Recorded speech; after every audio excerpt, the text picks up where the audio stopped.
Civil হওয়ার কোনো issue নাই, ব্যবসায়ীরা তাদের মতো ব্যবসা করবে।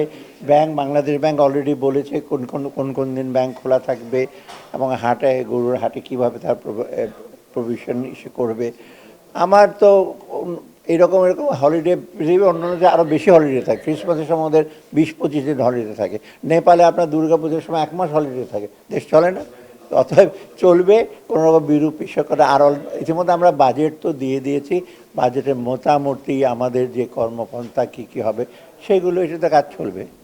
তারপর তো আমরা ঈদের পরপরই আবার আমরা স্টক টেকিং করবো, কারকে হিসাবে বাজেটের উপর বিভিন্ন মন্তব্য থাকবে, সাজেশনগুলো আর যে আমরা নেব সেটা তো আমরা বলেছি 19 তারিখ পর্যন্ত খোলা থাকবে বাজেটের ব্যাপারগুলো। সিদ্ধান্ত একটা হলো ধারাবাহিকভাবে জ্বালানি সাশ্রয়, এলএনজি আনা, লিকুইডিফাইড পেট্রোলিয়াম আনা, এগুলো আমরা অ্যাপ্রুভ করেছি যাতে জ্বালানির ব্যাপারে আমরা থাকি, সেফ থাকি। দ্বিতীয়ত আপনি জানেন ওই যে শস্য গুদামজাত করার জন্য সাইলো প্রজেক্টটা অ্যাপ্রুভ করা হয়েছে বরিশালে, সেইটা। আর সবচেয়ে একটা উল্লেখযোগ্য হলো পুলিশের জন্য আমরা অনেকগুলো গাড়ি কেনার জন্য অর্থ অনুমোদন করেছি, তাদের অনেকগুলো গাড়ি ড্যামেজ হয়েছে।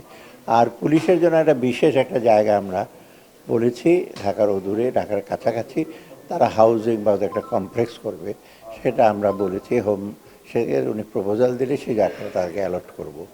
আর তাছাড়া সার, এমওপি, টিএসপি সারগুলো আমদানি করার জন্য আমরা মোটামুটি করি।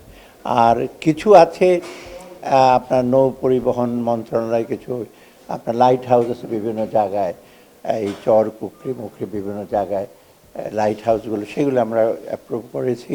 আর কিছু জলযান এবং এই যে স্যালভেজ ভেহিকেল, একটা বড় একটা জাহাজ রিপেয়ার করবে, ওটার জন্য আমরা টাকা অ্যালোকেট করি। এটা মোটামুটি আমাদের, আমরা তো আগে থেকে কন্টিনিউয়াস আসতে থাকবে। একদিনে কি সব মতামতকে একদিনে, অলরেডি তো আপনার মতামত দেওয়া শুরু করেছেন। তো সুখবর আছে, আপনার বিটুইন দ্য পেজেস দেখেন না তো, কোথায় কোথায় অ্যালোকেশন আছে, একটু দয়া করে দেখেন।